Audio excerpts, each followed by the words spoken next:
Welcome back to Vintage Camera Digest. I'm Stephen Broom, and today I'm headed back out with the Kowa 6 and a few rolls of Ektar to shoot some fall color, so stick around.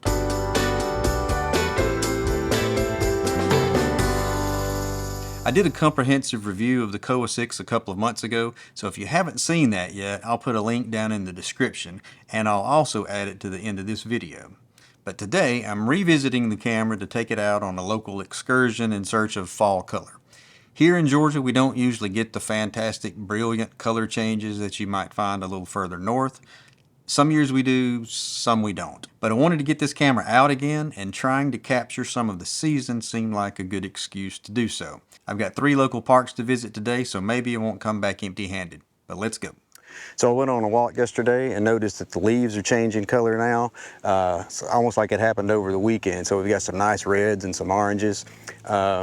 So I thought, hey, what better time than to get out the Kowa 6 with some Ektar color film and try to get some of those colors. All right, I'm taking a reading in the shadow of the canoe for my shadow area. And let's go over here. Some reflections of the sky. So, it's telling me 1/60th of a second at 5.6 should work. And amazingly, that's what the camera's already set to.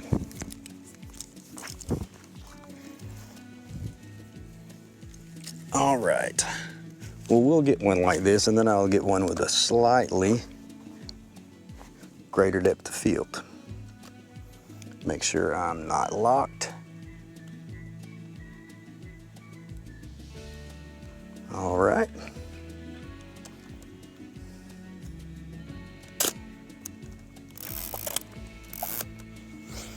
All right, so let's go 1/30th of a second at f8.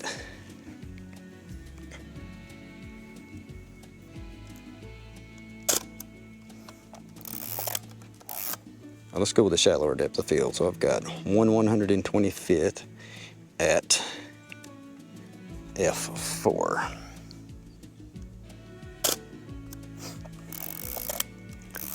All right, so I know there's at least a couple more shots in this area before we move on to the next location. So let's find it. So before I move on for this location, I'm gonna get a shot a little closer to the ground, slightly different angle for the canoe. I'm gonna hand hold it, I do believe. I'm confident.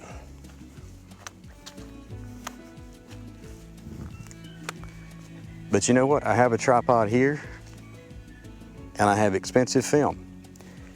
So there's no reason to take that risk, is there, other than just being lazy. So I'm gonna put my camera on a tripod like I should do. So here's the shot I think I have lined up. A little bit lower, the canoe's very much in front, and we have a fallen tree that pushes our attention back toward the middle of the frame and to that bright spot in the back. So compositionally, I think we're good. It'll be worth getting a few different shots of this just to make sure we get one that works. So the sun is actually coming out a little bit right now, so I'm gonna remeter this.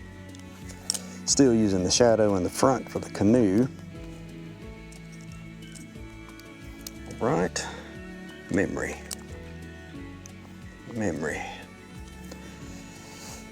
1/60th of a second at 5.6 and a half. So that's still about right. I'll go 160 at 5.6.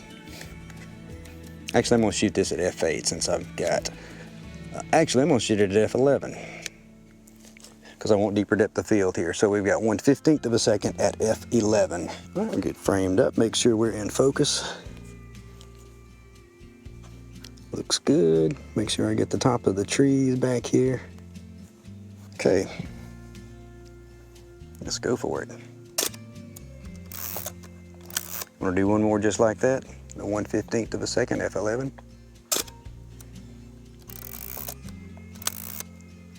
And let's go 1/30th of a second at f8.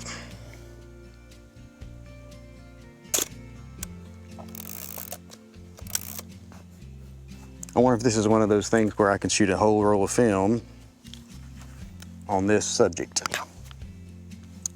I'm already at shot 7 out of a 12 exposure roll. I probably can. Let's see. So I didn't get a drastically different angle, but I did change lenses to give me a different field of view. So I put the 85mm, the normal lens, back on, and we'll get a few shots of that. The canoe is still front and center.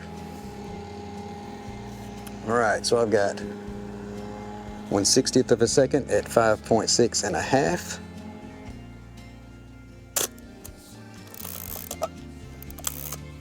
And I will go 1/30th of a second at f8 and a half. Check depth of field. Still gonna throw the back out of focus a little bit, which is good. All right. Shot number 9. Let's go deeper. Let's go 1/15th of a second at f11 and a half. Can't hurt, can it? And change focus just a bit.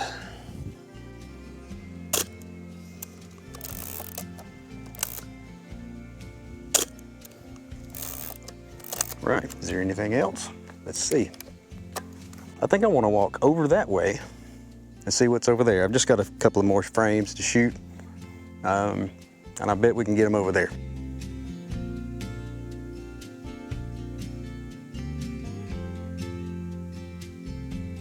The trick when shooting these fall colors, or the trick with shooting any landscape type shot at all, it's easy to make it look flat. So it doesn't have any depth, doesn't have any layers, if you want to call it that, which is a good way of thinking of it. You know, you've got a foreground layer, you've got a midground layer, and then you've got a background.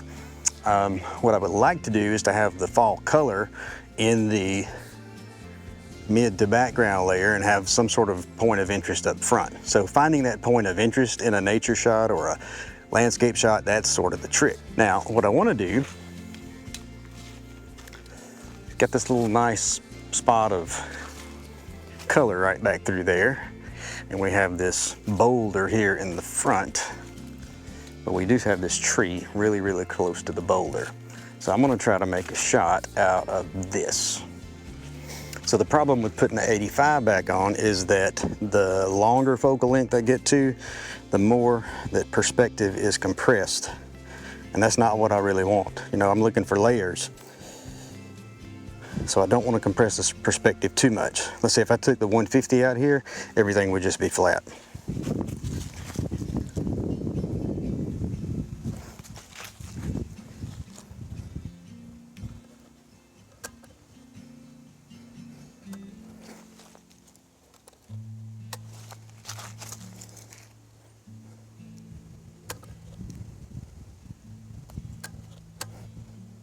I'm not sold on it.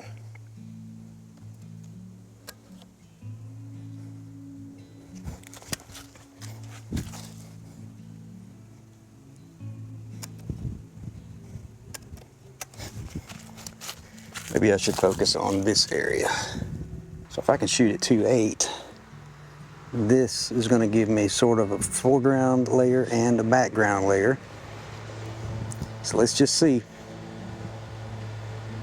All right, let's meter it up. All right, so there's my highlight. There's my shadow.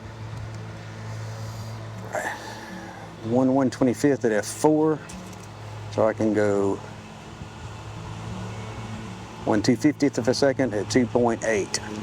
All right, 1/250th of a second at 2.8. I'm gonna handhold this.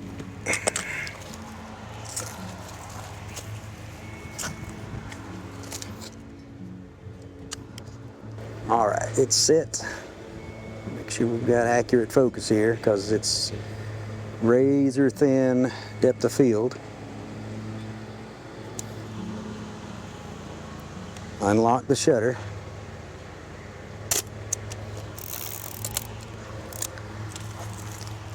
Let's do this again. Slightly different shot, slightly different angle.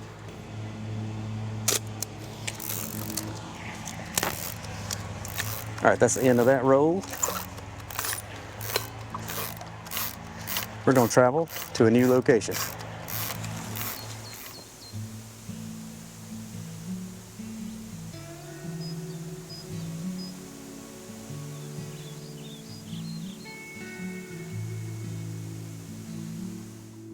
I'm at another park in the county. This is the McIntosh Reserve Park, Carroll County. Right here we're sitting on the banks of the Chattahoochee River. I think the last roll of film looked good, so I need to swap out the film and find a new subject here.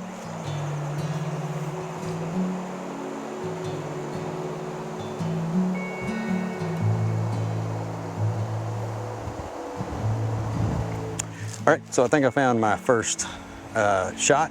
Got this tree right that's hanging out over the riverbank, and we've got this nice color right up in there. I have changed back to the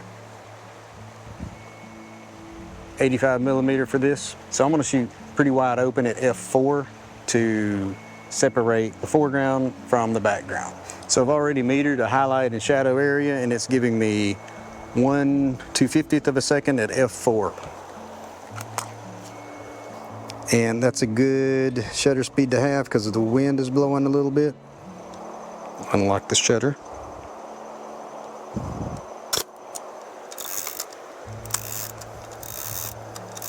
All right, I'm gonna open it wide to 2.8 as well.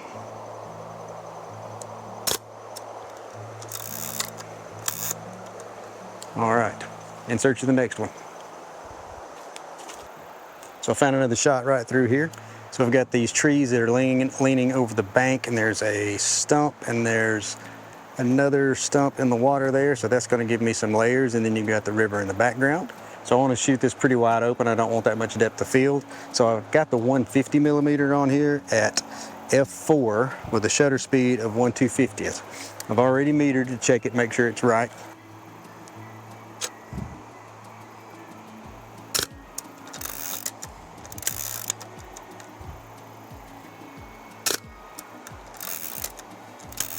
So that last one was 1/60th of a second at f8. So 1/120th of a second at 5.6.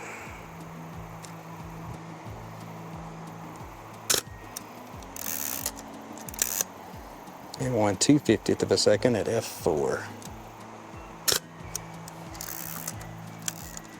All right. Okay, I've got one more shot.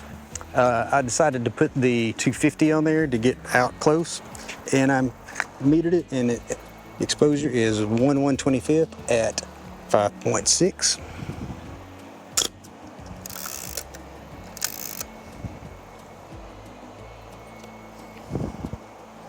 And I'm going to bracket and get another exposure.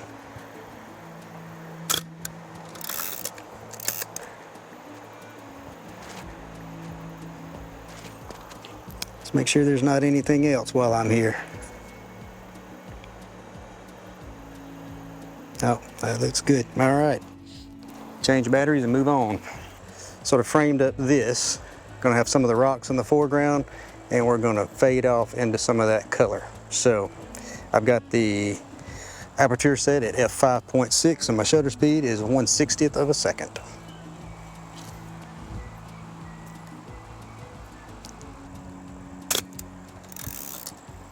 I'm gonna bracket just a bit. So I'm going 1/30th of a second at f5.6. All right, that finishes up that roll. Move on to the next spot.